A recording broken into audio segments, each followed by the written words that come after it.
আমি প্রতিদিনই রাতে ছাদে যাই, বেশ কিছুক্ষণ ছাদে থাকি। অনেক সময় মধ্যরাত পেরিয়ে ভোরের আগ পর্যন্ত থাকা হয়। আকাশ দেখা আমার নেশা। তো সেদিন রাতেও আমি ছাদে গিয়েছিলাম। সেদিন বলতে এটা ফেব্রুয়ারি মাসের কথা। ক্যালেন্ডারে তখন 21 তারিখ পড়ে গেছে। আশপাশে পুরো অন্ধকার, শুনশান নীরবতা, ঠিক যেমনটা সচরাচর থাকে আর কি। আর আমি ভাবুক মানুষ, যেহেতু আমার ভাবনাগুলোর সবগুলোর পাতা তখন ছড়িয়ে ছিটিয়ে বিরাজ করছে। বহু হিসেব নিকেশ করছি। যতটুকু মনে পড়ছে, আমি শেষবার যখন সময় দেখি তখন রাত 2:20। শেষবার কেন বললাম সেটা একটু পরে বুঝতে পারবেন। আমার যে পোষা বিড়ালটা ছিল, সেই বিড়ালটা আমার সাথেই ছিল। আকাশ দেখতে দেখতে একটা সময় আকাশের একটা স্পেসিফিক পয়েন্টে আমার চোখ আটকে যায়। অনেকটা দক্ষিণ পশ্চিম আকাশের দিকে একটা তারা দেখলাম, বেশ উজ্জ্বল আর মিটমিট করছিল। স্বাভাবিকভাবেই আমার সকল মনোযোগ ওই দিকে চলে যায়। কিছুটা সময় পেরোতে খেয়াল করলাম ওটা বেশ আনস্টেবল, খুবই কাঁপছে। একবার মনে করলাম হেলিকপ্টার হবে হয়তো। অনেক সময় দূর থেকে আমাদের দৃষ্টি বরাবর যদি হেলিকপ্টার আসতে থাকে তখন অনেকটা এমনই দেখায়। মনে হচ্ছে দূরে একটা আগুনের মতো বল বা বিন্দু টাইপের কিছু একটা, একটু বড় সড়ই, সেটা মিটমিট করে জ্বলতে জ্বলতে সামনের দিকে এগিয়ে আসছে। আর সে সময় আমি যে মোবাইলটা বের করে ছবি বা ভিডিও করব সেটার সুযোগ পাইনি। আসলে ওই সিচুয়েশনটা ভিডিও করার মতো অবস্থায় আমার মাথায় আসেনি। আমার কেমন যেন মনে হচ্ছিল আমি বোধহয় পাথর হয়ে গেছি। তো এই আলোটার দিকে চোখ রাখতে রাখতেই চোখের পলকেই যেন ওটা একটা বিস্ফোরকের মতো আমার উপর এসে পড়ল। আমার চারিপাশে যেন ছড়িয়ে গেল পুরো উজ্জ্বল আলো দিয়ে। আমি তখন চোখে জাস্ট দেখলাম শুধু সাদা আর সাদা, একবারে ধবধবে সাদা।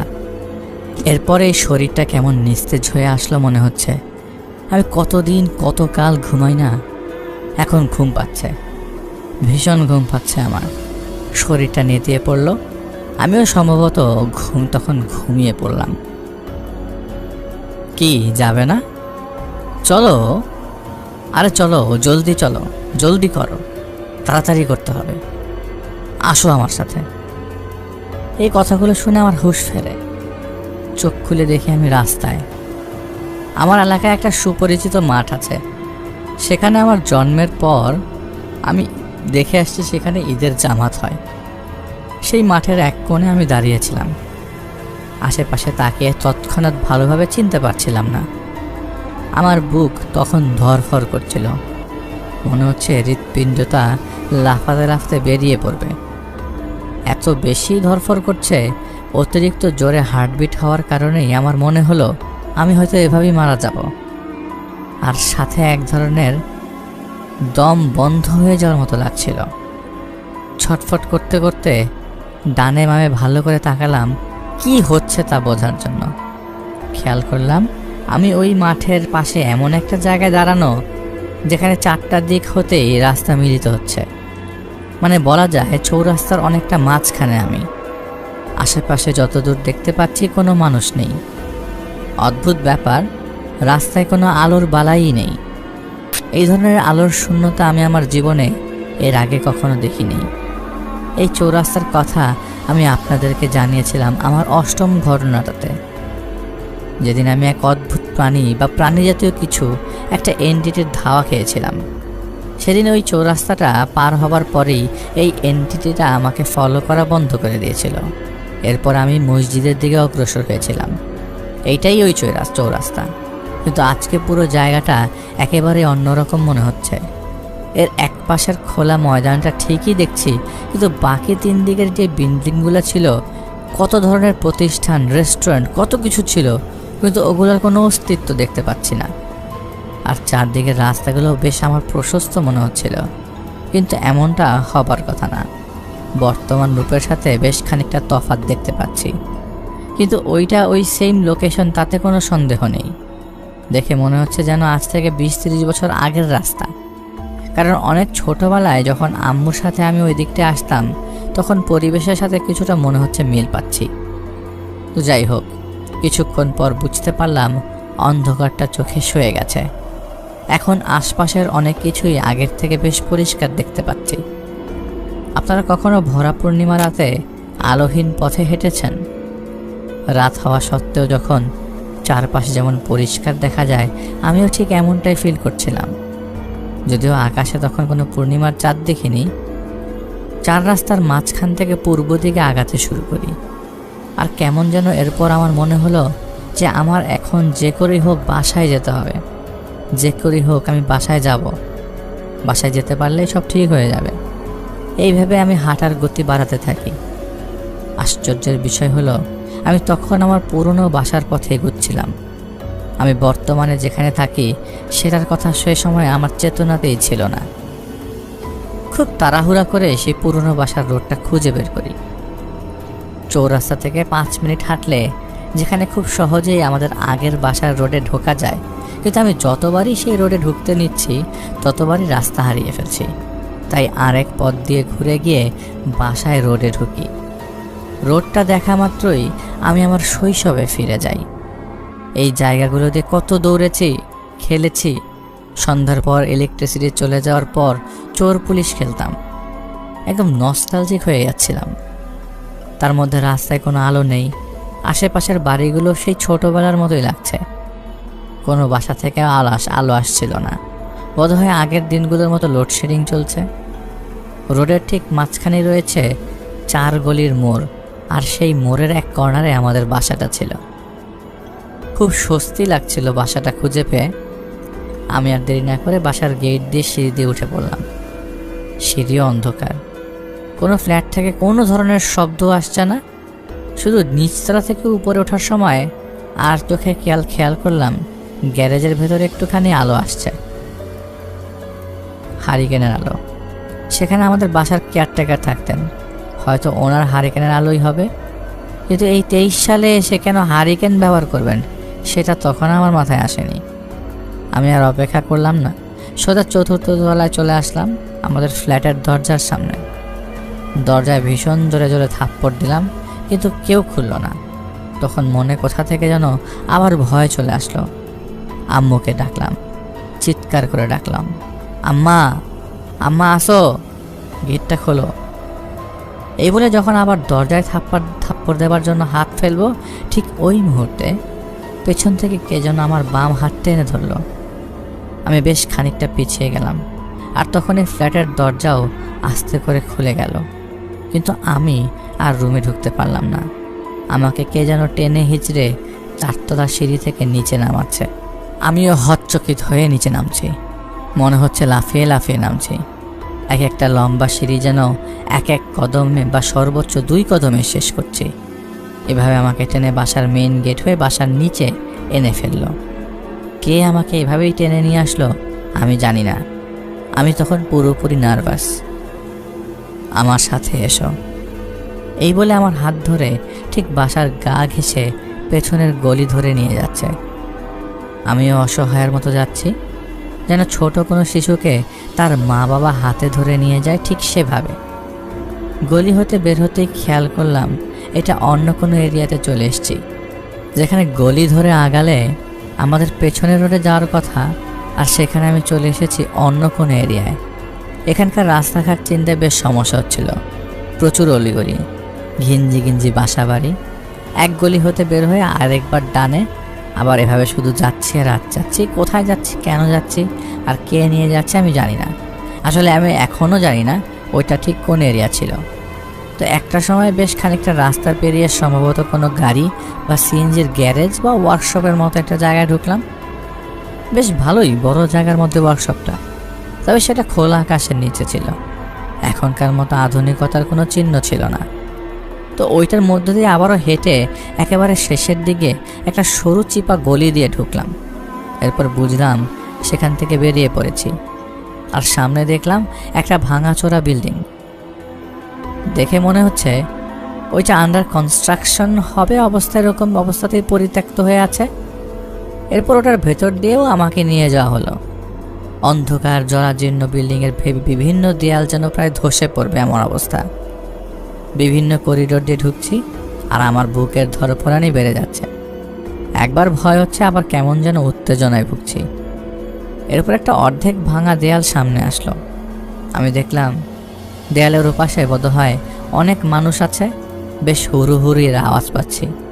বাজারে যেমন মানুষের শোরগোল থাকে, অনেকটা তেমন মনে হচ্ছে। হয়তো অনেক মানুষের আনাগোনা সেখানে। মনে আশার সঞ্চার হলো। ভয় তখন অনেকটাই কেটে গেল। ভাঙা দেয়াল পেরিয়ে বাইরে বেরিয়ে হয়ে আমি হয়ে গেলাম। হতভম্বের মতো আমি দাঁড়িয়ে রইলাম। পায়ের নিচে বালি, একটু সামনের বালি আবার ভেজা। এরও সামনে বয়ে গেছে বিশাল এক পানির এক চ্যানেল। এটা কি খাল নাকি নদী? এখানে এরকম পানি আসলো কোত্থেকে? সামনে মনে হচ্ছে বিশাল নদী আছে। আমি বিশ্বাস করতে পারছিলাম না। আর এদিকে এতক্ষণে যিনি আমার হাত ধরেছিলেন, সেই হাত ছেড়ে দেওয়া হয়েছে। মনে হচ্ছে বরফ শীতল কোনো হাত আমার হাতে এতক্ষণ জড়িয়েছিল। পেছন থেকে একজন শীতল কণ্ঠে বলল, বিক্ষেইয়ে খা, তাক্ষিয়ে বিক্ষেইয়ে হাজমান কাজ যাও। আমি বুঝলাম না।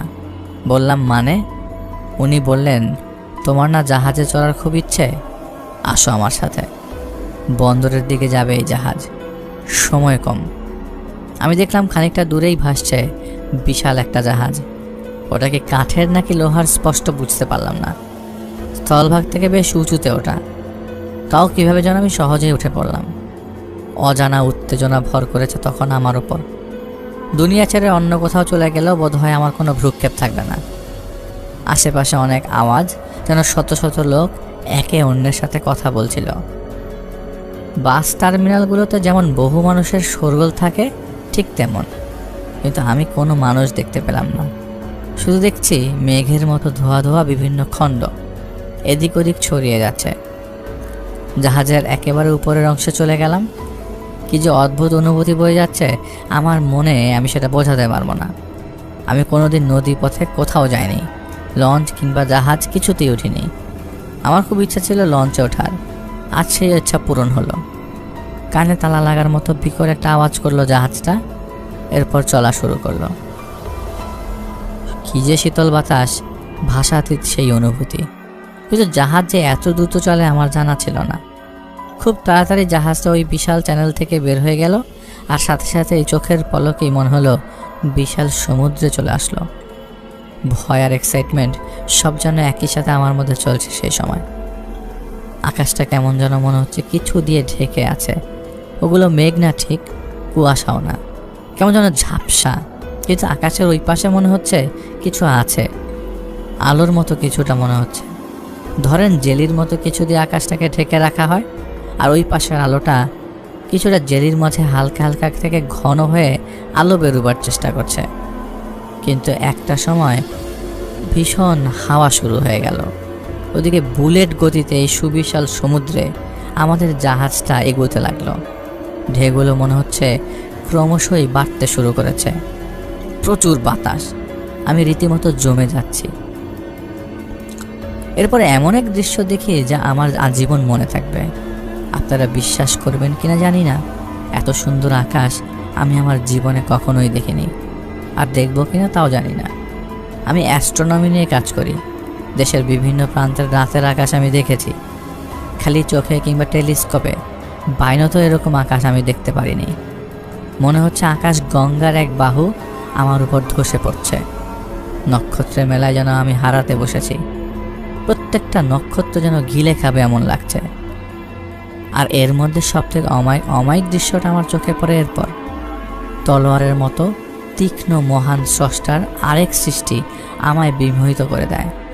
এত তীক্ষ্ণ সরু কিন্তু একদম স্পষ্ট চাঁদ আমার এর আগে দেখার সৌভাগ্য হয়নি। আশপাশের উত্তাল সমুদ্রের মাঝে ঝড়ো হওয়ার মাঝে আমি শীতে কাঁপছিলাম। বারবার মনে হচ্ছে এই তো পড়ে যাব, এই তো ছিটকে যাব। মাথার উপর লক্ষ কোটি নক্ষত্র, ছায়াপথের একাংশের উজ্জ্বলতায় চোখ ঝলসে দেবার উপক্রম। তারপর আবার অপরূপ সুন্দর চাঁদ, নতুন চাঁদ যাকে বলে, সবেমাত্র জন্ম হয়েছে বোধহয়। একেই বুঝি বলে ভয়ঙ্কর সুন্দর। আমি আসলে কোনো শব্দ দিয়ে এই অনুভূতি আপনাদের কাছে বোঝাতে পারবো না, আর আসলে বোঝাতে চাইও না। আল্লাহ তাআলার সৃষ্টির জগৎ কতটা সমৃদ্ধ আর সৌন্দর্যে পরিপূর্ণ, সত্যিকার অর্থে বোঝার ক্ষমতা আমাদের নেই। না জানি সে সকল আল্লাহর বান্দারা জান্নাতে প্রবেশের সুযোগ পাবেন, তারা কি পরিমাণ সৌন্দর্য অবলোকন করার সৌভাগ্য পাবেন। এই জাগতিক দৃশ্যমান মহাবিশ্বটাই যদি এতটা নিয়ামতে পরিপূর্ণ থাকে, তাহলে ওই জান্নাতগুলো ঠিক কতটা নিয়ামত সমৃদ্ধ হবে তা আমাদের হয়তো কল্পনাতেও আসবে না। হঠাৎ আমার মাথা ঘুরতে শুরু করে, বমি হবে এমন অবস্থা। জাহাজ এতটাই দুলছে, আমাকে একবার শূন্যে তুলে দিচ্ছিল, আবার ফেলে দিচ্ছে। আমি আর নিতে পারছিলাম না। আসলে সব কিছু একই সাথে হজম করা আমার জন্য ও সময় অসম্ভব হয়ে পড়েছে। এত বড় ঢেউ সহ্য করার ক্ষমতা মানুষের হবে না, আর হলেও অন্তত আমি আর সহ্য করতে পারছি না। আমি বাধ্য হই বলি, আমি আর পারছি না, আমাকে ছেড়ে দাও, আর সম্ভবই না।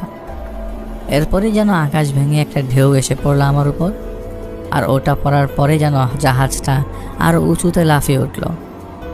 আমি রেলিং ধরতে গিয়েও পারলাম না, ছিটকে উপরে উঠে গেলাম। আর তখনই বিশাল আকারের চাদরের মতো কিছু একটা এসে আমাকে জাপটে ধরল, এমনভাবে আমাকে পেঁচিয়ে ধরল, আমি যেন বাহিরে হাত পা কিংবা মুখ কিছুই দেখতে পারলাম না। খানিকক্ষণ পর বুঝলাম আমি আর শূন্যে নেই, একটা শক্ত জায়গায় আমাকে রাখা হয়েছে। আমি চোখ খুললাম, আমার সামনে বিশাল সমুদ্র আর তার ভয়ঙ্কর জলরাশি আছড়ে পড়ছে আমি যেখানে বসা অবস্থায় আছি সেটার নিচে।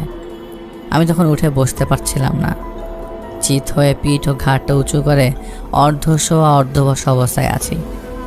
আমি সমুদ্র থেকে অনেকখানি উঁচুতে, অনেকটা খাম্বার মতো একটা জায়গায় বসে আছি। আমার নিচে চারিদিকে সমুদ্রের থই থই জলরাশি। আমার পাশে উনি দাঁড়িয়ে আছেন।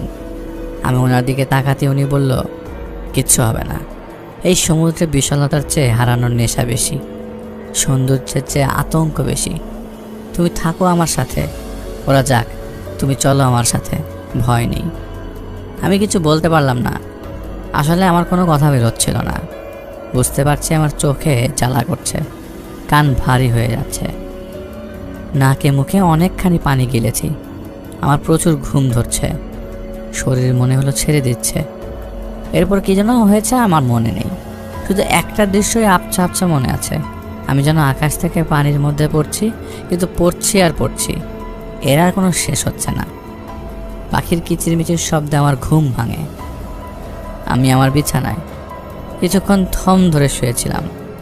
হঠাৎ সব মনে হতেই ধরফর করে বিছানা থেকে উঠে পড়ি। রুম তখন অন্ধকার।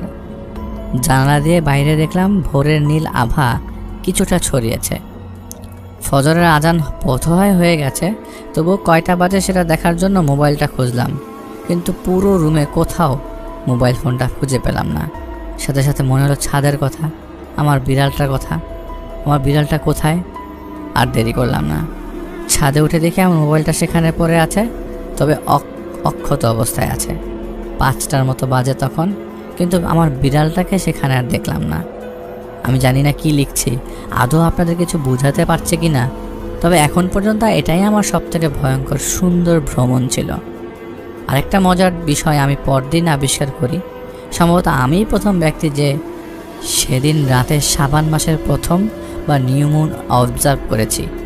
যদিও সেটা বুঝিনি ওটা শাবানের চাঁদ। আমি শতভাগ শিওর না, তবে হতে পারে আমিই প্রথম কোনো মনুষ্য ব্যক্তিত্ব যে সেদিনকার শাবানের প্রথম চাঁদ দেখার সুযোগ পেয়েছি। কারণ তার পরের দিনই স্বনামধন্য এক আন্তর্জাতিক মহাকাশ সংস্থার পোর্টালে নিউ মুনের ছবি প্রকাশ করে। ছবির মেটাডেটা অ্যানালাইসিসও করেছি আমি।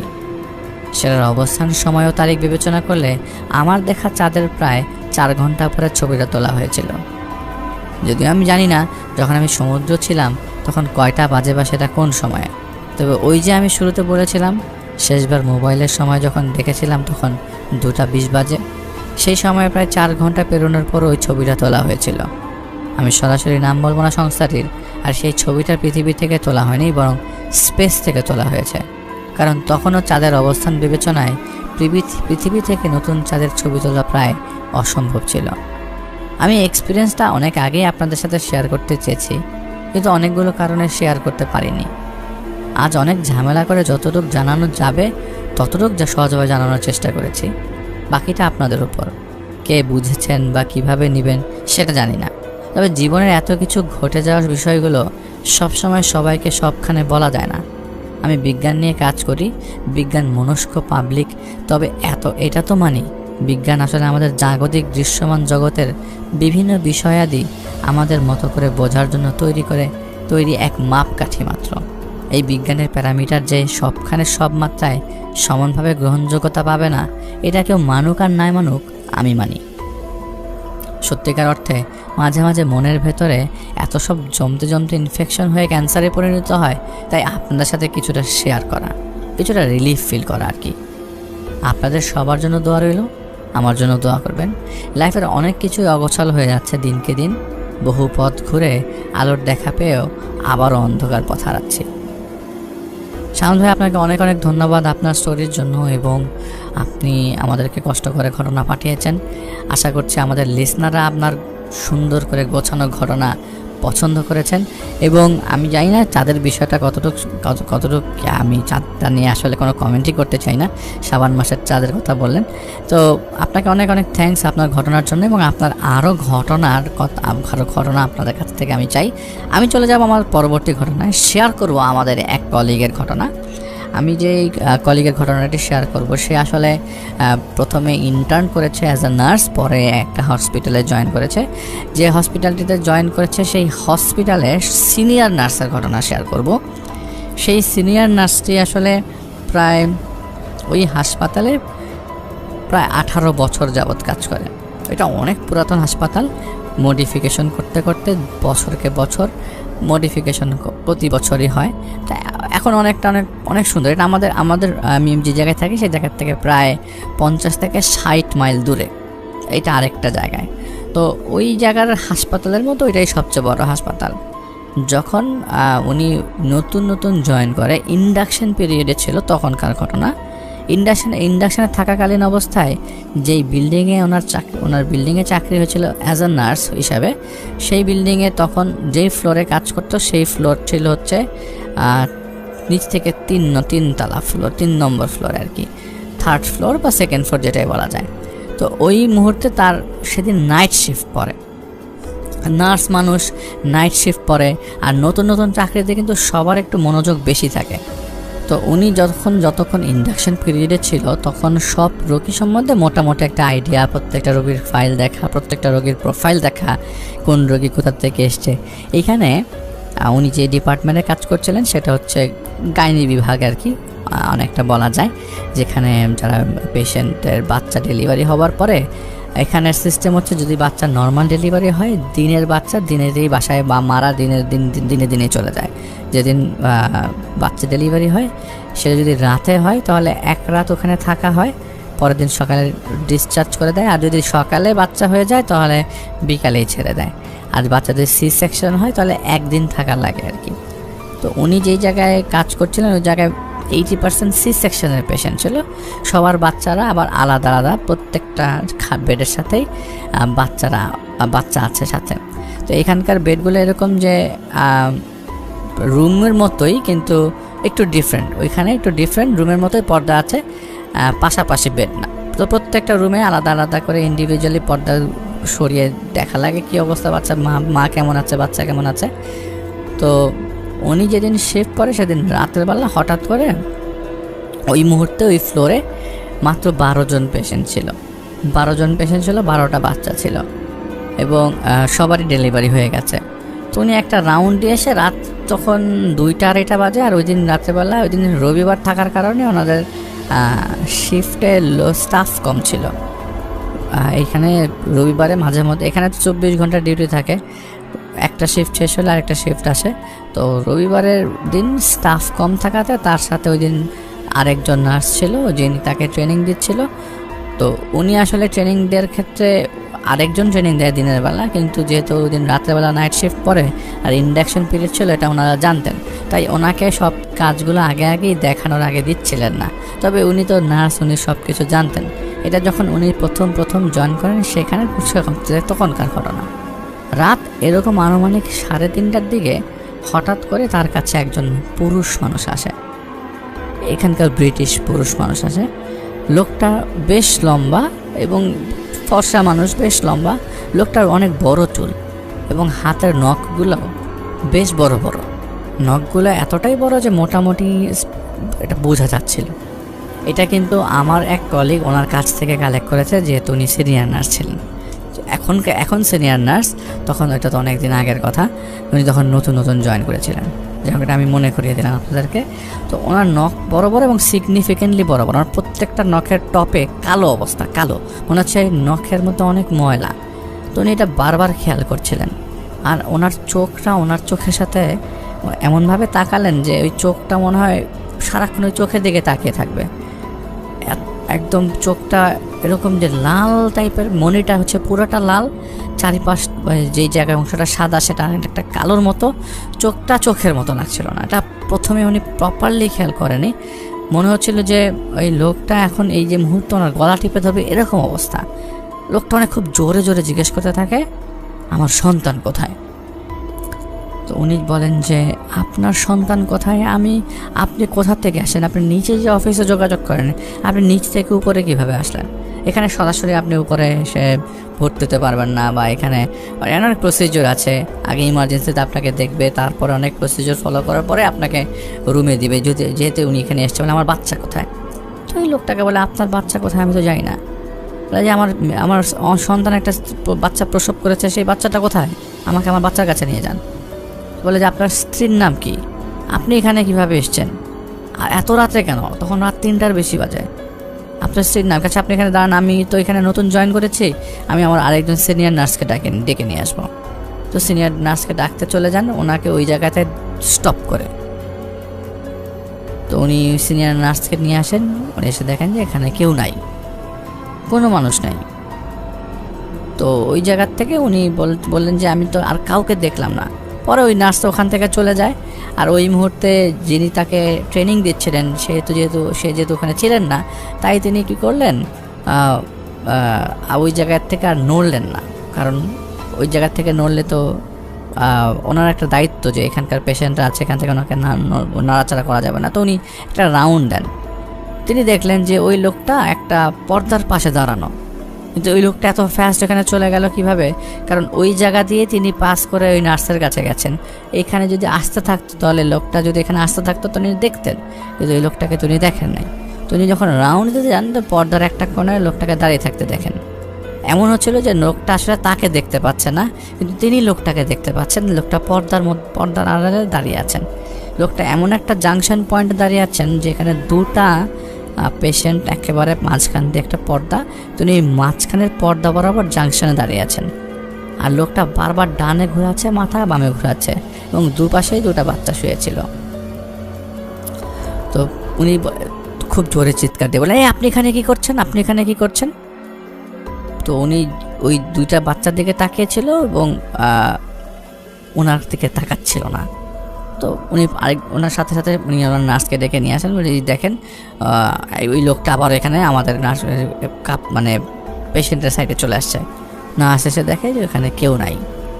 পরদিন সকালবেলা থেকে উনি যেই কর্নারের মধ্যে যেই জায়গাটায় দাঁড়িয়েছিল, সেই কর্নারটার থেকে ওইখানে ডান পাশের যে পেশেন্টটা ছিল, বাচ্চাটা ছিল, ওই বাচ্চাটার শ্বাসকষ্ট শুরু হয়ে যায়।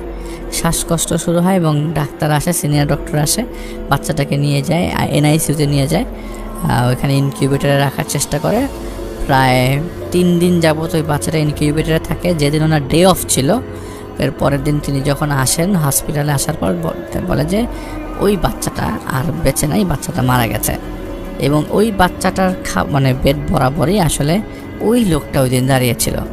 তো এরপর থেকে উনি বলে যে রাতের ডিউটি হলে আমি আসলে এরকম কখনো দেখিনি, এবং প্রায় সময় রাতের ডিউটি হলে আমি এরকম জিনিস খোঁজার চেষ্টা করতাম যে কাউকে দেখা যাচ্ছে কিনা বা আমি কাউকে পাই কিনা। ওই লোকটাকে আর কখনো তিনি হসপিটালের আশেপাশে কোথাও দেখেন নাই। আসলে হসপিটালটা ওনার বাসা থেকে অনেক দূরে ছিল, কিন্তু ওই হাসপাতালের আশপাশে তিনি ওই লোকটাকে দেখেন নাই, ওই চেহারার মতো কাউকে আর দেখেন নাই। তো উনি এটা ওনার কলিগদের সাথে শেয়ার করে। তো ওনার কলিগরা বলে যে হতে পারে, এরকম হতে পারে তোমার মনের ভুল, কারণ তুমি একমাত্র দেখেছো, আর কেউ দেখে নাই। তো এইটা ওনাকে বলার পর আস্তে আস্তে উনি যখন কাজ শিখে যায়, কাজকর্ম করে, ওখান থেকে প্রায় অনেক দিন যাবৎ কাজ শেষ করে 6 বছর পর তিনি আরেকটা জায়গায় যায়। এরপর আবার তিনি একই হসপিটালে ব্যাক করে। তো 6 বছর পর তিনি যখন একটা জায়গায় যায়, একটা হসপিটালে যায়, সেটা তার বাসা থেকে বেশ দূরে ছিল। সেখানে তিনি প্রায় বছর 2 কাজ করেন, পরে আবার তিনি এবার একই হাসপাতালে ব্যাক করেন।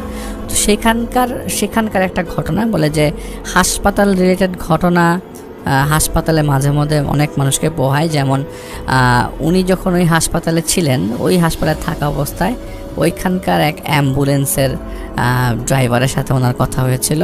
ওইখানকার অ্যাম্বুলেন্সের ড্রাইভার নাকি বলেছে যে একদিন এরকম হয়, একটা জায়গা থেকে ফোন আসে, ইমার্জেন্সি পেশেন্ট হার্ট অ্যাটাক করেছে, অমুক অ্যাড্রেসে আসতে হবে, এক্ষুনি আসতে হবে। তো এইখানে হসপিটালে ফোন দিলে বা অ্যাম্বুলেন্সে ফোন দিলে সাথে সাথে অ্যাম্বুলেন্স সার্ভিসটা আপনার কাছে যাবে না, আপনাকে আগে কোয়ারি করবে, দেখবে জায়গা এবং দেখবে আশপাশের কোনো হসপিটাল থেকে অ্যাম্বুলেন্স ফ্রি আছে কিনা, অথবা অ্যাম্বুলেন্সে নেয়ার মতো পেশেন্টের কন্ডিশন কিনা। তো এই জিনিসগুলো ওনারা আগে জাজ করে তারপরে অ্যাম্বুলেন্স পাঠায়। তো পেশেন্টের অবস্থা নাকি খুব সিরিয়াস, অ্যাম্বুলেন্স নিয়ে যেতে হবে। তো অ্যাম্বুলেন্সে ওই মুহূর্তে ওই লোকটা নাকি অ্যাম্বুলেন্সে ছিল, আর কেউ ছিল না। এবং যারা অ্যাম্বুলেন্সে থাকে তারা কিন্তু পেশেন্টকে লাইফ সাপোর্ট দেওয়ার জন্য ট্রেনিং প্রাপ্ত। তো ওই মুহূর্তে অ্যাম্বুলেন্সে রাতের বেলা গভীর রাতে ফোন আসে, রাতে এরকম 2টা-2:30টার দিকে, কিন্তু আশপাশে কেউ ছিল না বিধায় তিনি অ্যাম্বুলেন্স নিয়ে রওনা দেয়। কিন্তু এটা উনি লিগালি পারমিটেড ছিল না, ওই জায়গায় অ্যাম্বুলেন্সে গেলে আরেকজন সাথে নেওয়ার কথা ছিল। তো উনি রওনা দিয়ে দেয় অ্যাম্বুলেন্স নিয়ে রওনা দিয়ে যেই অ্যাড্রেসটা দেওয়া হয়েছিল সেই অ্যাড্রেসে পৌঁছানোর পর দেখে সেই জায়গায় কোনো পেশেন্ট নেই। তিনি বারবার অ্যাড্রেসটা চেক করে এবং সেই নাম্বারে ফোন দেয়, বলে যে আপনি কোন জায়গা থেকে ফোন বলছেন বা কোন জায়গা থেকে, তখন নতুন নতুন মোবাইল ফোন আসে। তো বলে আপনি কোন জায়গা থেকে বলছেন আমাকে বলেন, আমি আসি। বলে যে আপনি এই জায়গায় আসেন। এরপরে আধা ঘন্টা 1 ঘন্টা পর যখন বিভিন্ন জায়গায় রাউন্ড দেওয়া হয় সেই পেশেন্টের অ্যাড্রেসে পৌঁছানোর জন্য, কিন্তু এরপর থেকে আর সেখানের ফোন কেউ ধরে না। তো উনি মন চিন্তা করে যে হয়তো কেউ দুষ্টামি করেছে, হয়তো দুষ্টামি করার কারণে হয়তো তার সাথে এরকম হলো। তো তিনি যখন হাসপাতালে আসার পরে তিনি পেছনের দরজাটা খুলে দেখেন পেছনে তার অ্যাম্বুলেন্সের মধ্যে একটা পেশেন্ট শুয়ে আছে। সাথে সাথে তিনি সবাইকে ডাক দেন যে আমার অ্যাম্বুলেন্স তো খালি ছিল, কোনো রোগী ছিল না, এইখানে রোগী কোথা থেকে আসলো। সবাইকে নিয়ে আসার পর দেখে পুরো অ্যাম্বুলেন্স খালি। উনি অ্যাম্বুলেন্সটা পার্ক করার পর অ্যাম্বুলেন্সটা খোলেন, পেছনে দেখেন একটা রোগী। তো পরে সবাই খুব অবাক হয়ে যায়, সবাই শুনে অবাক হয়ে যায়। আর এখানে সবাই বিশ্বাসও করে তার কথাটা, এমন না যে অবিশ্বাস করে ফেলে দিয়েছে। তো ওই জায়গাটা এরকম একটু অন্ধকার, এই আশপাশটা একটু অন্ধকার ওই জায়গায় হাসপাতালটা, এবং যে জায়গাতে তিনি কয়েকবার চক্কর দিয়েছে সেই জায়গাটাও একটু অন্ধকারাচ্ছন্ন। সবাই ওই মুহূর্তে ঘুমাচ্ছিল এবং আশপাশে কেউ ছিল না। তো ওনার খালি একটাই প্রশ্ন যে আমার অ্যাম্বুলেন্সে তাহলে মানুষ কীভাবে উঠলো। তো এটা উনি যখন ওই 2 বছর ওই হাসপাতালে ছিলেন তখনকার সময় এই অ্যাম্বুলেন্সের ড্রাইভারের কাছ থেকে তিনি ঘটনাটি কালেক্ট করেন। আর ওনার ঘটনা তো বলাই হলো। তো আমার এই কলিগ অনেক ধন্যবাদ, যিনি এই ঘটনা দুটো কালেক্ট করেছে। আসলে তিনি আমার ইউটিউব চ্যানেল দেখার পরে বলেছে যে আমি যে জায়গায় কাজ করি সেখানকার নার্স, তিনি আগে কাজ করতেন ওই হাসপাতালে। বলে যে আমি তো এখানে সিনিয়র নার্স ছিলাম, আমার একটা ঘটনা আছে তোমাকে বলি, আমি লাঞ্চ আওয়ারে বলবো। তো লাঞ্চ আওয়ারে বললো যে আমি আসলে একটার সাথে একটা কানেক্ট করার চেষ্টা করেছি যে আমি যেটা ফেস করেছি এরকম কি আর কেউ কখনো ফেস করেছে কিনা। আমি পেরেছি আরেকটা জায়গায় আরেকজন অ্যাম্বুলেন্সের ড্রাইভারের কাছ থেকে। তো এটা ছিল ওনার ঘটনা, যার ঘটনা আমি শেয়ার করেছি। তার নাম হচ্ছে মাইকেল এবং খুবই ভালো একজন মানুষ এবং আমি তাকে প্রচণ্ড পছন্দ করি। উনি হচ্ছে নার্স, ওইখানকার নার্স, এবং আমাকে অনেক সাপোর্ট দেয় এবং তাকে আমি অনেক সম্মানও করি এবং খুব ভালো মানুষ। তা আমি চাই যে ওনার কাছ থেকে আমি আরও ওনার সাথে কথা বলে যদি কখনো ঘটনা কালেক্ট করা যায় তো আমি অবশ্যই আপনাদের জন্য নিয়ে আসবো। তো আমি চলে যাব আমাদের পরবর্তী ঘটনায়, সামির ভাইয়ের কাছ থেকে তার ঘটনা শুনে আসবো। আজকেও কিন্তু জাহিদ ভাইয়ের ঘটনা আছে, মানে কোনোভাবেই মিস করা যাবে না। আপনাদের সবাইকে আমন্ত্রণ আমাদের আজকের এপিসোডে, এবং বেশি করে আমাদের চ্যানেলের আজকের এপিসোডের লিঙ্কটি শেয়ার করার জন্য আপনাদের সকলকে অনেক রিকোয়েস্ট রইল। আপনারা আপনাদের নিজ দায়িত্বে সেটা করবেন। আপনাদের সোশ্যাল সাইটে আপনাদের যে জায়গায় পরিচিত মানুষকে জানানোর জন্য যতটুকু করার লাগে। চলে যাবো সরাসরি সামির ভাইয়ের কাছে, তার ঘটনা শুনে আসবো।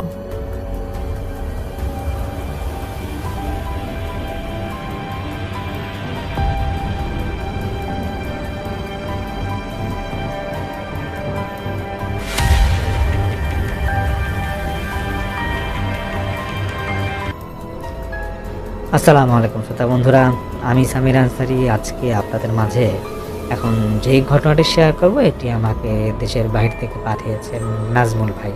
তিনি বর্তমানে অস্ট্রেলিয়া থাকেন। যদিও এটি বাংলাদেশের একটি ঘটনা, তবে কিভাবে নাজমুল ভাই এটা সংগ্রহ করেছেন সেটা তিনি শুরুতে আমাকে উল্লেখ করেছেন।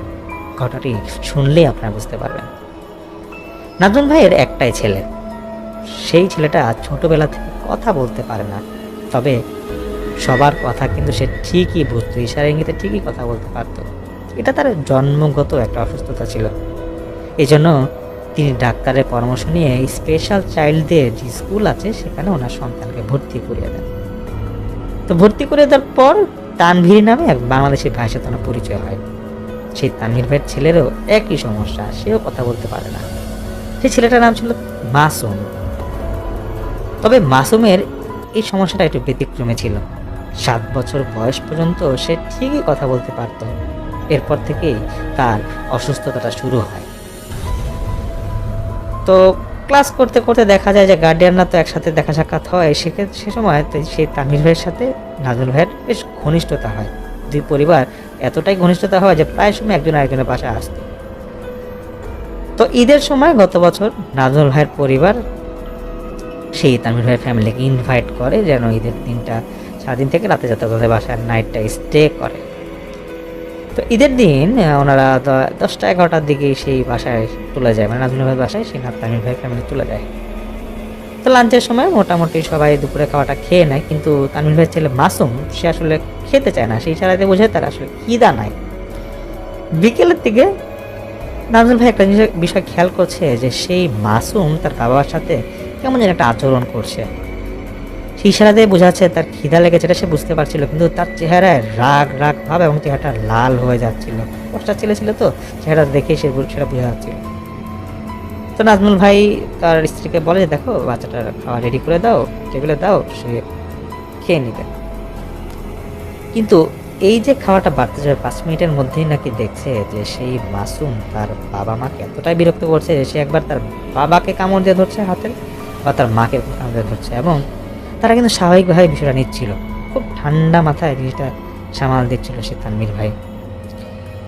এরপর খাওয়া দাওয়া হলে সেই মাসুমকে তার মা খাইয়ে দিয়েছিল। তবে যদিও আসলে বিষয়টা বলতে চাচ্ছিলেন না, তাও তিনি নাজমুল ভাই আমাকে বলে যে ভাই দেখেন, যে একটা 10-11 বছরের বাচ্চা যতটুকু খায় তা থেকে সেই মাসুম অনেক বেশি খাচ্ছিল। দেখা যায় যে 2 বাটি পোলাও সে নিমিষের মধ্যে, দেখা যায় 10-15 মিনিটের মধ্যে সে শেষ করে ফেলেছে, তাও সে খেতে চাচ্ছে।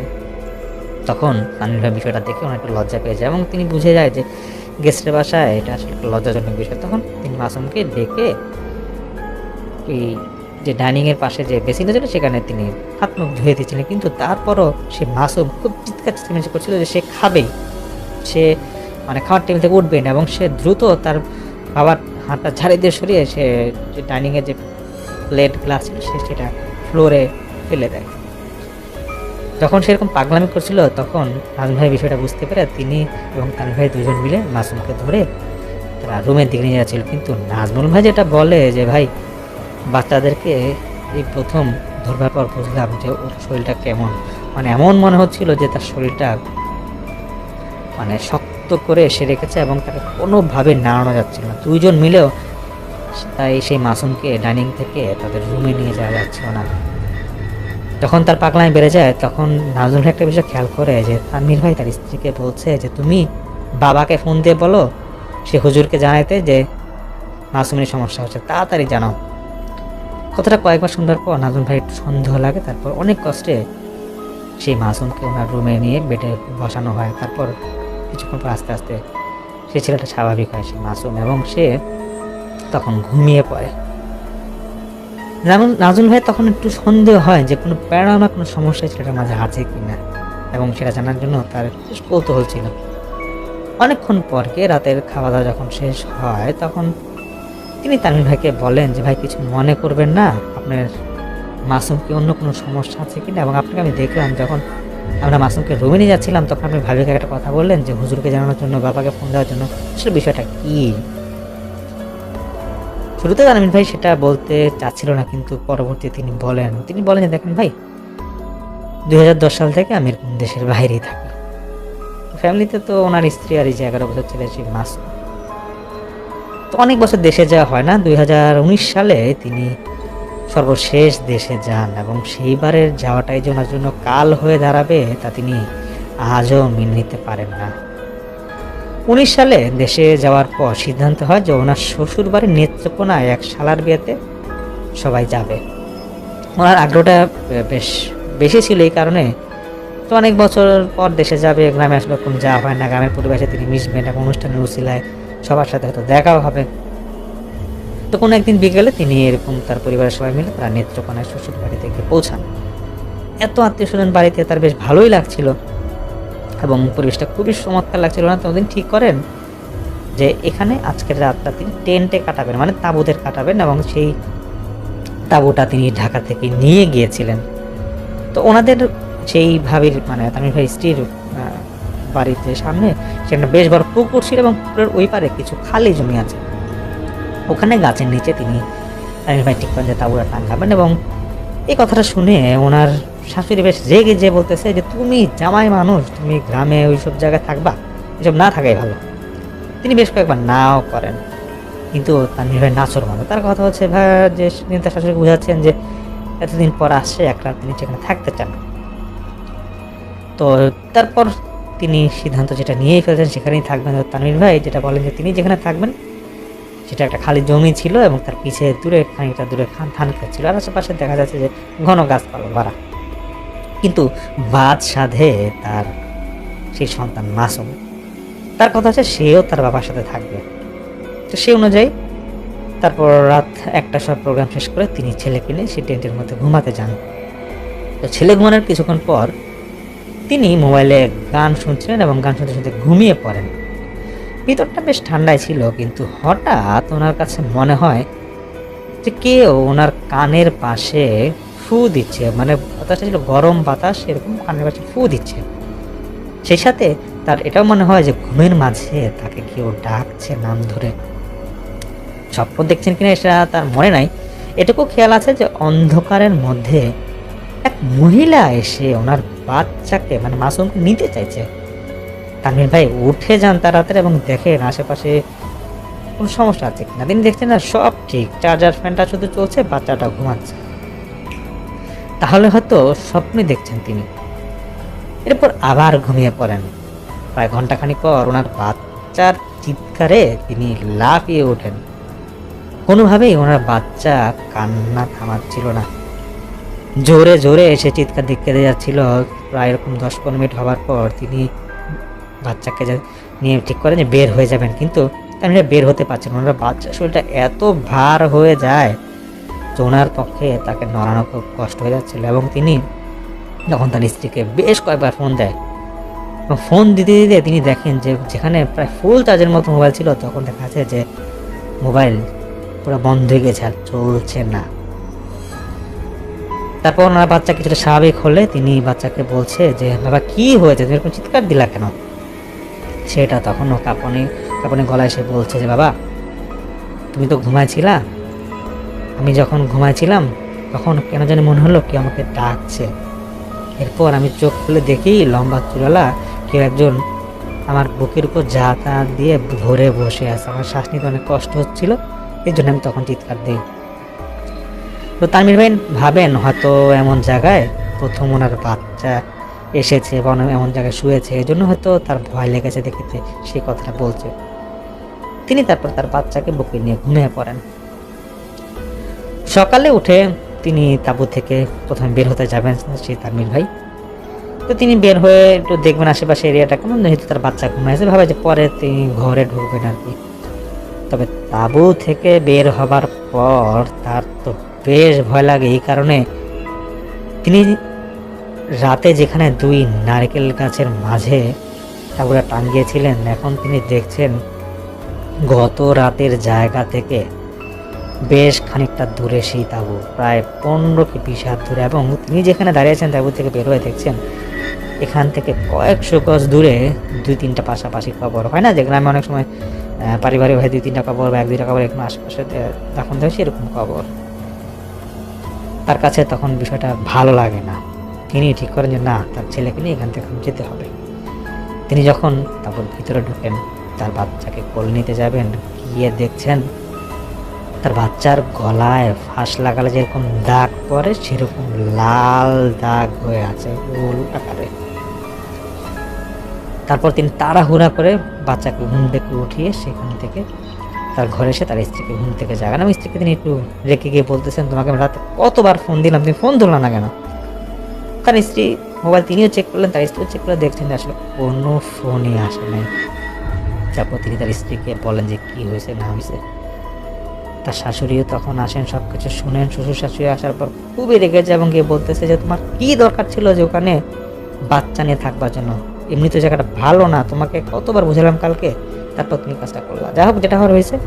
প্রোগ্রাম শেষ হোক, দুপুরের পর এলাকার যে মসজিদের হুজুর আছে ওনার কাছে মাসুমকে নিয়ে যাও, সে ঝাড়ফুঁক দিয়ে দিলে দেখা যাক কি হয় না হয়। তো তারপর সেই তানভীর ভাই তিনি বিকালের দিকে তার ছেলেকে নিয়ে মসজিদের হুজুরের কাছে যান এবং হুজুরকে বলেন আসলে তিনি রাতে কী সমস্যায় পড়ছেন, ওনার ছেলে কী সমস্যায় পড়ছে, এগুলো বলা হয়। তো হুজুর তখন বলতেছে যে দেখেন বিষয়টা কি, যে বাচ্চা মানুষ তো 6-7 বছরের বাচ্চা, ওকে নিয়ে আসলে আপনার রাত ওই জায়গায় থাকা ঠিক হয় নাই। আর এমনিতেও ওই বাড়ির এক মেয়ে বেশ কয়েক বছর আগে সেখানে ফাঁস দিয়েছিল গাছে। বাকিটা তো বুঝিনি, আপনি মুরব্বী মানুষ, না বোঝার কিছু নাই। যাক, আশা করি বাচ্চাটা ভয় পাইছে, সমস্যা আর হবে না। তো সেখানে সেই হুজুরের কথা শুনে তানভীর ভাই এসে পড়েন এবং একদিন পরেই সেই বিয়ে বাড়ি থেকে তিনি ঢাকায় তার পরিবার সহ চলে যান। আর ওভাবে তেমন কোনো সমস্যা ওনার ছেলের সাথে আসলে তখন আর হয় না। তো প্রায় 1-1.5 মাস পর তিনি যখন অস্ট্রেলিয়ার উদ্দেশ্যে আবার রওনা দিবেন, তার 7-8 দিন আগে তিনি আবার যান তার শ্বশুর বাড়িতে। এখন অবশ্য কোনো প্রোগ্রাম ছিল না, শ্বশুর যেহেতু অসুস্থ তিনি ভাবেন যে যাওয়ার আগে একবার দেখা করে আসবেন। তো বিকালে তিনি শ্বশুর বাড়ি যাওয়ার পর বিকালে তিনি তার ছেলেকে নিয়ে মাসুমকে নিয়ে ছাদে একটু খেলাধুলা করছিলেন। তো মাগরিবের খুব কাছাকাছি সময়ে উনি যখন ছাদ থেকে নামতে যাবে তখন ওনার মোবাইলে একটা ফোন আসে। তো তিনি তখন আনমনা হয়ে অনেকক্ষণ ধরে কথা বলতেছেন, এদিকে মাগরিবের আজানও দিয়ে দেয়। হঠাৎ ধুম করে এরকম ধুপধাপ করে একটা আওয়াজ হয়। তারপর তিনি ওই যে ছাদে এরকম হয় না যে অনেক সময় খেলতে গেলে পড়ে গেলে ফ্লোরের মধ্যে যেরকম আওয়াজ হয় সেরকম একটা আওয়াজ পান। তিনি খেয়াল করে দেখছেন সে মাসুম ছাদের একবারে কিনারায় সে পড়ে গেছে, বিল্ডিংয়ের পাশে সে ছিটকা খেয়ে পড়ে গেছে এবং চিৎকার করে কাঁদতেছে। তানভীর ভাই তখন দ্রুত সেখানে গিয়ে কাছে যান। তিনি বলে যে তাপমাত্রা নর্মাল যেভাবে ছিল সেখানে যাওয়ার পর তার কাছে তার ছেলের কাছে যাওয়ার পর তার কেন জানি মনে হলো স্বাভাবিকের থেকে তাপমাত্রাটা বেশ ভালোই বেশি ছিল। মানে আগুনের পাশে দাঁড়ালে যেরকম তাপ থাকে সেরকম একটা তাপ তিনি অনুভব করেন। ওনার ছেলে আঙ্গুল দিয়ে ইশারাতে বলতেছে, বাবা ওই মহিলাটা আমাকে ধাক্কা দিয়ে ফেলেছে, তুমি ওকে বকা দাও। তানভীর ভাই যখন দেখছে তার ছেলে 2-3 বার এই কথাটা বলছে, তিনি আশেপাশে দেখেন কেউ সেখানে নাই। বাচ্চাকে নিয়ে আর তিনি দেরি করেন না, ঘরে এসে পড়েন। মনে করেন যে ছাদে খেলতে গিয়ে হয়তো বাচ্চা ছেলে এরকম পড়ে গেছে, বকা খাবে, এই ভয়ে এখন সে এই কথাগুলো বলতেছে। ঠিক সেই রাতেই এক অদ্ভুত ধরনের স্বপ্ন দেখে তানভীর ভাই। তিনি নাকি দেখেন যে চুল ছাড়া একজন বামন আকৃতির মহিলা দাঁড়ায় আছে তার বিছানার সামনে। সে উকি মেরে দেখতেছে যে তানভীরের সাথে কে ঘুমানো। তারপর যখন দেখে তার বাচ্চাটা ঘুমিয়ে আছে তখন সেই মহিলাটা তানভীর ভাইয়ের কাছে অনুরোধ করে বাচ্চাটাকে নিয়ে যাবে, এটা বারবার অনুরোধ করছিল। তানভীর ভাই তার ছেলেকে বুক চেপে আঁকড়ে ধরে রেখেছিল, তারপরও সেই মহিলাটা হাত লম্বা করে টান দিয়ে তার ছেলে মাসুমকে নিয়ে যেতে যায়। চোখ খুলবার পর তানভীর ভাই দেখেন যে ওনার ছেলে জায়গা মতোই আছে এবং তিনি শরীর তার প্রচণ্ড ঘামাচ্ছিল। তিনি তারপর রাতে ঘুমায় পড়েন কাউকে কিছু না বলে। পরের দিন খুব সকালে তিনি সেই মসজিদের হুজুরের কাছে যান এবং হুজুরকে গিয়ে বলে, দেখেন হুজুর, আমি আবার সমস্যায় পড়ছি, এরকম সমস্যাটা গতকাল রাতে হয়েছে, আমার ছেলের সাথে হয়েছে, আমার সাথে হয়েছে, আমি এরকম বাজে স্বপ্ন দেখছি, আর যেহেতু আমি দেশের বাইরে চলে যাব, আপনি কি করা যায় একটু বুদ্ধি দেন।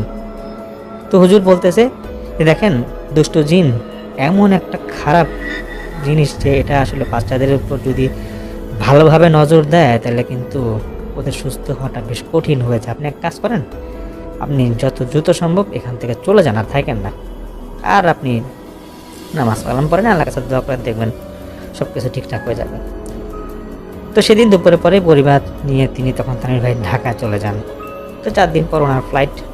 এখনও সেই দিনটার কথা তার মনে আছে।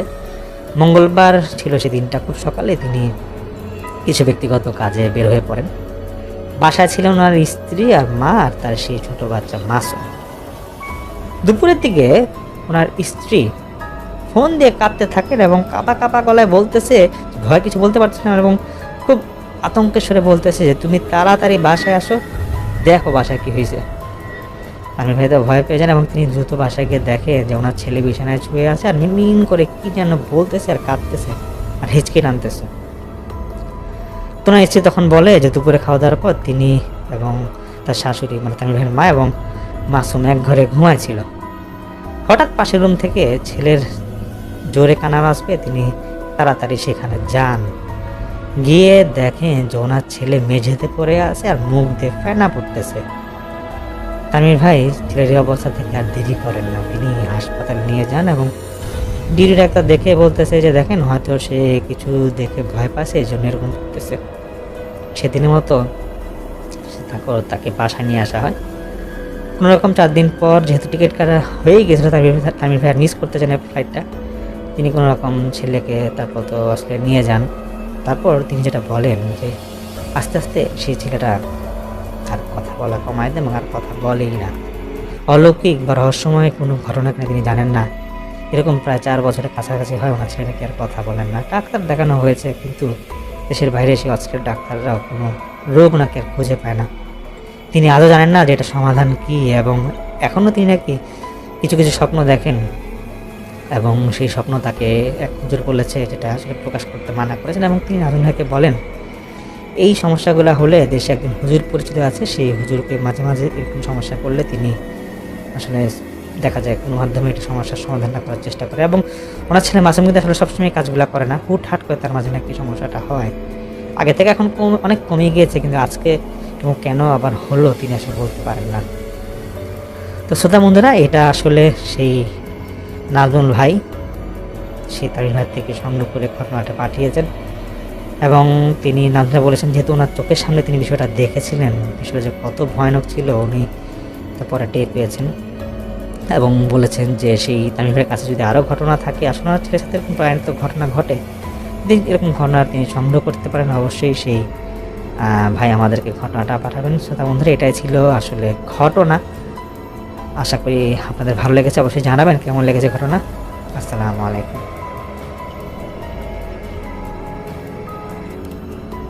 আমাদের কাছে আপনার ঘটনা পাঠাতে চাইলে আমাদের ইমেল অ্যাড্রেসটি নোট ডাউন করুন। That is PHOUTIGGOTA ভৌতিকতা@gmail.com। আপনারা চাইলে আপনার ঘটনাটি লিখে অথবা আমাদেরকে রেকর্ড করে পাঠাতে পারেন। যদি লিখে পাঠান তাহলে অবশ্যই আপনার ঠিকানা এবং আপনার ফেসবুকের অ্যাড্রেস দিতে ভুলবেন না। আর যদি ভয়েস মেল পাঠান তাহলে অবশ্যই ব্যাকগ্রাউন্ড নয়েজ দেখে ভয়েস মেলটি আমাদেরকে পাঠিয়ে দেবেন সরাসরি আমাদের ইমেল অ্যাড্রেসে। আপনারা চাইলে আমাদের ফেসবুক পেজ, আমাদের টুইটার পেজ, আমাদের ইনস্টাগ্রামও জয়েন করতে পারেন। সাথে সাথে আমাদের চ্যানেলের আরেকটি কর্ণধার ইসলামের কথাতে আপনারা যোগদান করতে পারেন। সেখানে পেয়ে যাবেন নানা ধরনের ইসলামিক ভিডিওস, যেগুলো আপনাদেরকে জানান দিবে আমাদের নবীদের আমল থেকে শুরু করে ইসলামের ইতিহাস। তাছাড়া কোনো কোয়েরিজ, কোনো প্রশ্ন থাকলে আপনারা সরাসরি আমাদের ফেসবুক পেজের চ্যানেলে মেসেজ করলেই আমাদের মডারেটর আপনাদের সাথে যোগাযোগ করবে। আর যদি চিন্তা করছেন ঘটনা পাঠাবেন কিন্তু পাঠাতে পারছেন না, তাহলে সরাসরি আমাদের হোয়াটসঅ্যাপ নাম্বারে জাস্ট একটি ছোট্ট মেসেজ দিলেই আমাদের মডারেটর থেকে কেউ না কেউ আপনার সাথে যোগাযোগ করে আপনার কাছ থেকে ঘটনাটি নিয়ে নেবে। ভৌতিকতার সাথে থাকবার জন্য আপনাদের সকলকে জানাই ধন্যবাদ।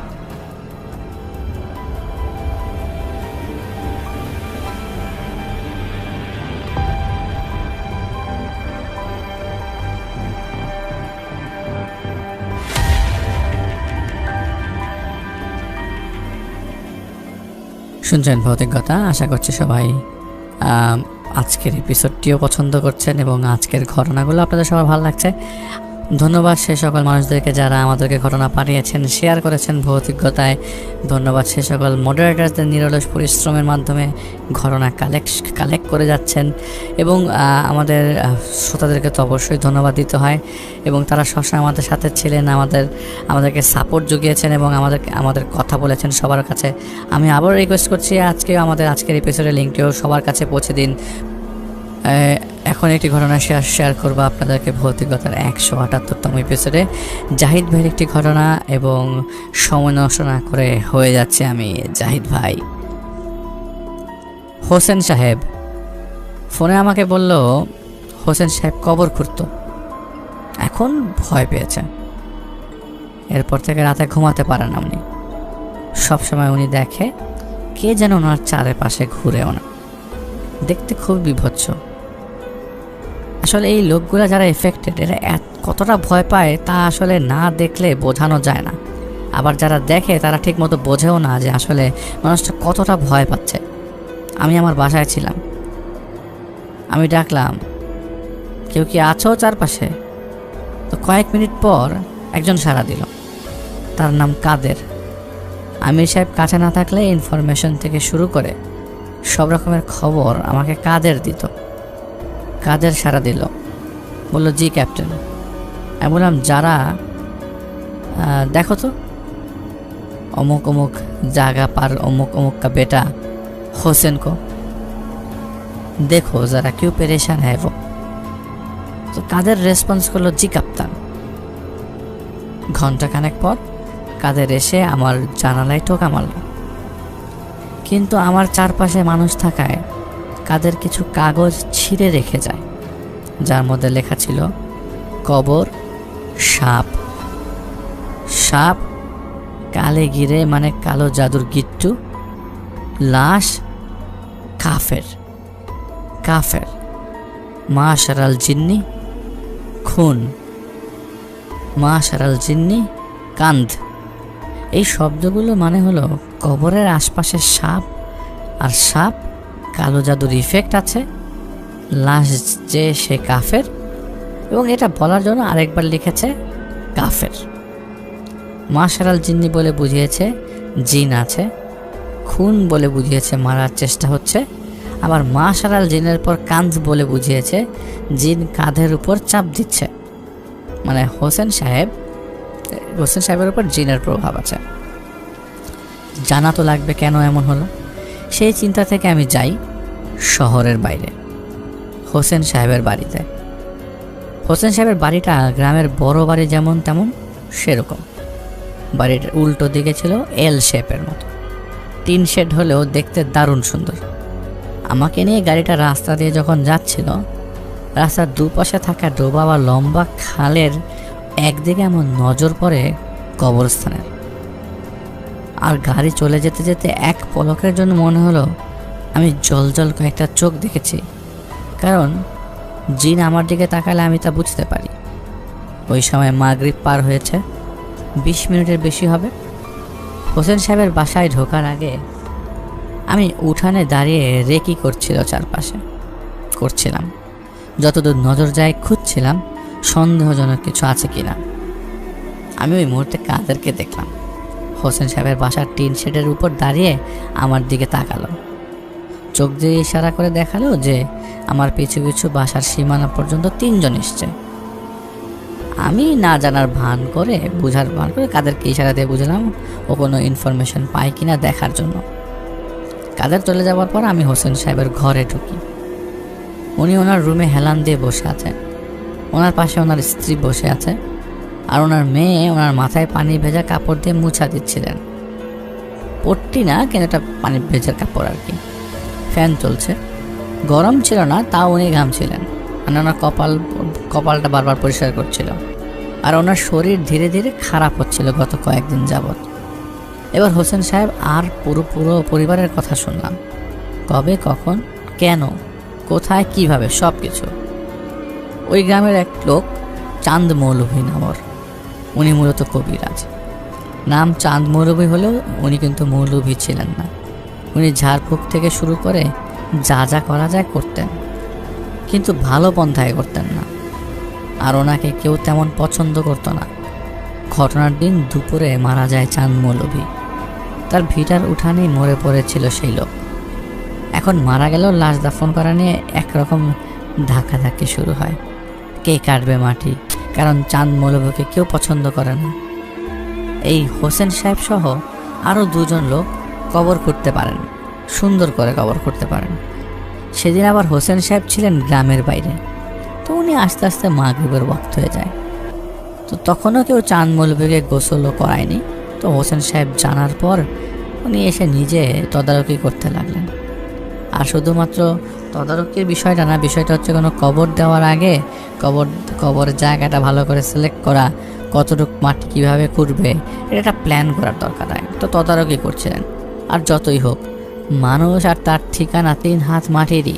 যতই কথা বলি, হোসেন সাহেবের কথা মনে হলো, মানুষটাকে তো দাফন দিতে হবে, এভাবে তো হবে না, লাশটাকে তো সারাক্ষণ ফেলে রাখা যাবে না। তো চাঁদ মৌলভী গোসল চলার সময় কবর খুঁড়তে চলে যান হোসেন সাহেব, আর তার সাথে একজন যায়। তো চার্জার লাইট লাগানো ছিল সেখানে। মাটির 1 হাত কবর করার পর হোসেন সাহেবের সাথে যে ছিল সে তার এক জরুরি কাজে চলে যায়, এরপর একটু পর আসবে বলে। তো হোসেন সাহেব একা একাই কবর খুঁড়ছিলেন। মাটি সরালেও কেন জানে মাটি কমছিল না। মাটি বেশ শক্তও ছিল না যে কমবে না। তাও কিছুক্ষণ মাটি কাটার পর উনি বারবার তাকাচ্ছিলেন। ওনার হিসেবে 1 ঘন্টায় উনি কবর খুঁড়ে ফেলেন, নর্মালি খুঁড়তে পারেন। আর এতক্ষণে কবর তো খুঁড়ে যাওয়ার কথা ছিল। হোসেন সাহেব দাঁড়িয়ে তখন ভাবছিলেন, টের পেলেন পায়ের তলায় পানি পানি লাগছে। আলম পেলে দেখতে পান কবরের তলাটা ঘামছে, বিন্দু বিন্দু জমা পানির মতো। এখন এমন হবার কারণ উনি বুঝতে পারলেন, দাগি আসামির যেমন জেল হয় অন্ধকার, ঠিক তেমনি দাগি বান্দার কবর। এবং দাগি বান্দার কবর তো অন্ধকারের সাথে স্যাঁতস্যাঁতে তো হবেই। হোসেন সাহেব গামছা দিয়ে তাও কবরের ফ্লোরটা মুছার চেষ্টা করছিলেন। মুছে দিলেন, কিন্তু এর মধ্যে চারদিক দিয়ে গরম বাতাসের তুফান বয়ে গেল। বাতাস, অনেক বাতাস। গাছের ময়লা হোসেন সাহেবের চোখে এসে ঢুকতে লাগলো। গরম বাতাস সাথে বৃষ্টি পড়া শুরু হয়ে গেল। বৃষ্টির পানিটা কেমন যেন একটা উৎকট গন্ধ ছড়াচ্ছিল চারিপাশে, আর গন্ধটা কেমন ঝাঁঝালো ছিল। তো হোসেন সাহেব বাড়ি ফিরে এলেন। ওনার কানের মধ্যে গরম ভাপ লাগছিল। এদিকে বৃষ্টি শুরু হয়ে যাওয়ায় পাশের বাসা থেকে চিৎকার করে এক প্রতিবেশী জানতে চাইল, এই লাশ এখন কি করবে, এই লাশকে কি করবে। মানে তখন প্রতিবেশীদের মধ্যে এক ধরনের উৎকণ্ঠা শুরু হয়ে যায়, এই লাশ এখন এখানে কি হবে, এই লাশ এখানেই রাখা হবে, এই লাশকে কবর দেওয়া হবে না, দাফন করা হবে না। এটার মধ্যে এই নিয়ে সবার একটা উৎকণ্ঠা শুরু হয়। কারণ গ্রামের বাড়িতে যখন কেউ মারা যায় এবং কেউ যদি এর কবর দিতে না চায়, তাহলে এর মধ্যে বেশ সমস্যার সৃষ্টি হয়। তো বৃষ্টি তো শুরু হয়েছে, আর এখন নাকি লাশের পেট ফুলে যাচ্ছে, সাথে সাথে নাক দিয়ে নাকি পোকা বের হওয়া শুরু হয়েছে। তো হোসেন সাহেব চিৎকার দিয়ে পাশের প্রতিবেশীকে বললেন, লাশটা যাতে সেফ থাকে, আপনারা লাশ ঠিক মতো রাখেন। বৃষ্টি শেষ হলে ওনারা যত রাতই হোক লাশ দাফন করবেন। এটা বলে উনি বাসায় চলে যান। খেয়ে এরপর বিছানায় গা এলিয়ে দেন।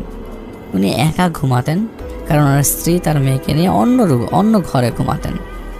জানালায় ঠক ঠক শব্দ ওঠে, ওনার ঘুম ভেঙে যায় রীতিমতো কাঁচা ঘুম। তখনও টিনের চালে 1-2 করে বৃষ্টির ফোঁটা পড়ছে। ঘুম ভাঙার পর ওনাকে কে জানি বলল, এক্ষুনি মাটি দিতে হবে, লাশের অবস্থা খারাপ, বদনামি ছাড়িয়ে যাবে গ্রামের নাইলে। তখনই কাঁচা ঘুম ভাঙার মধ্যে হোসেন সাহেব বের হয়ে যান। তো বিদ্যুৎ ছিল না। উনি কবরের কাছে যে অবাক হয়ে যান, মাটি সব ধুয়ে আবার সেই কবরের মধ্যে চলে গেছে। ডুবা ডুবা কাদা, বোঝা যাচ্ছে এখানেই কবর ছিল, কারণ 1 বিঘত করে মাটি ছিল না। কবরের আকার বোঝা যাচ্ছিল। সাথে সাথে কোদালটা নিয়ে নেমে পড়লেন উনি। আল্লাহর নাম ডাকতে ডাকতে উনি জোর লাগিয়ে কাদা টানছিলেন কোদাল দিয়ে।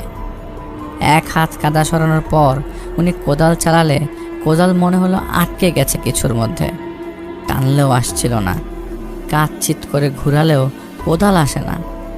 উনি তখন দেখলেন একটা বাচ্চা ছেলে দৌড় দিয়ে ওনার কাছাকাছি এসে জিজ্ঞেস করলো, দাদা কবর করা হয়েছে কিনা? তো উনি জবাব দিলেন না। তখন সেই বাচ্চা দৌড় দিয়ে চলে যায় সেখান থেকে। এদিকে কবর পরিষ্কার করার তাড়নায় পাগলের মতো কাদা টেনে তুলছিলেন তিনি, কারণ এই কবরটা তিনি খুঁড়েছিলেন, সব মাটি এসে পড়েছে। তো প্রথমে সহজ হচ্ছিল, তো 2 হাত মুঠি করে তিনি তুলে ফেলে দিতে লাগলেন। এমন সময় কাঠের খাটিয়া খ্যাচ খ্যাচ শব্দ ওনার কাছে চলে আসে। তো উনি এতই ব্যস্ত ছিল কবর পরিষ্কার করার সময়, উনি ভালো করে কারোর দিকে তাকানই নাই। একজন বলল, লাশ আনছি, লাশ। উনি বলল, দাঁড়া, আর 10 মিনিট বাকি। তো ওনার তো খালি মাথায় টেনশন যে আমার এখন কবর থেকে মাটি সরাতে হবে, কারণ লাশ পচে যাচ্ছে, লাশ থেকে না, লাশ শরীর থেকে পোকা বের হচ্ছে, এটাও তো ওনার মাথায় বেশ পোহাচ্ছিল। তো উনি কাদা পরিষ্কার করছিলেন, খেয়ালও করছিলেন না কি এসছে। এমন সময় কবরের অপর দিক দিয়ে কাদায় ফচফচ করার মতো শব্দ আসতে লাগলো। কাদার মধ্যে পা দিলে যেমন ক্যাচর কচর শব্দ আছে এরকম। দেখে ওনার মনে হলো কাইচ্চা বা কুইচ্চা, যেটা আপনারা বলেন, যেটা সাপের মতো, কিন্তু সাপ না, 12 থেকে 15 ইঞ্চি হবে, আরও একটু লম্বা হয়। উনি এটা দেখে অবাক হলেন, আরও অবাক হলেন। কুইচ্চা যেখানে বা কুচে মাছ যেখানে, সেখানে একটা গর্ত, আর ওই গর্ত থেকেই এগুলি বারবার কবরে ঢুকছে। উনি উপর থেকে শক্ত মাটি না পেয়ে কবর থেকে উপরে ওঠেন এবং রীতিমতো যুদ্ধ করে, কারণ লাশের খাট রেখে বাকি লোকগুলো চলে গেছে। আজব দুনিয়া, আজব ঘটনা। উনি কয়েকটা গালি দিয়ে কোদাল হাতে নিয়ে পাশে উঁচু জায়গা থেকে কয়েক কোদাল মাটি কাটেন। এরপর সেই মাটি নিয়ে কবরের কাছে ফিরে এসে কবরে নামেন। লাশের পেট ফুলে ঢোল হয়ে আছে, এটা উনিও দেখতে পান কাফনের উপর দিয়ে। এদিকে চার্জারের আলো কমতির দিকে। কুইচ্চে এক একটা ধরে ধরে বাইরে ছুঁড়ে মারেন ওই গর্তে তিনি, এবং ওই গর্তগুলোও তিনি আটকে দেন। এরপর ভালো মতো পরিষ্কার করছিলেন কবর, যাতে কাদা না থাকে। কটকট শব্দ এলো, সাথে একটা জানোয়ারের মুখের শব্দ পাচ্ছিলেন তিনি, শিয়াল। উনি সাথে হুস হুস করে উঠে দাঁড়ান।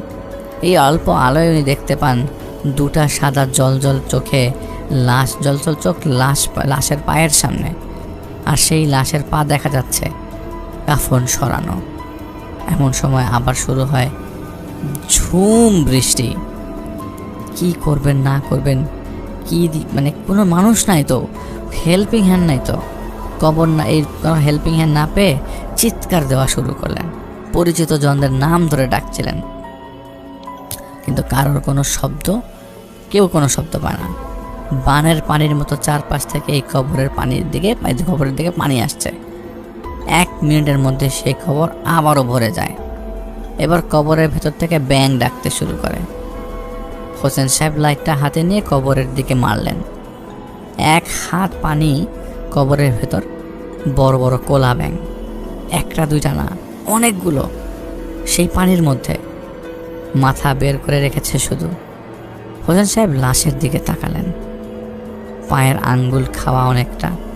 হোসেন সাহেব বুঝতে পারলেন এই লাশ দাফন নিতে চায় না মাটি নিজেই, সেজন্য শিয়াল কুকুর আসছে লাশ খাবার জন্য।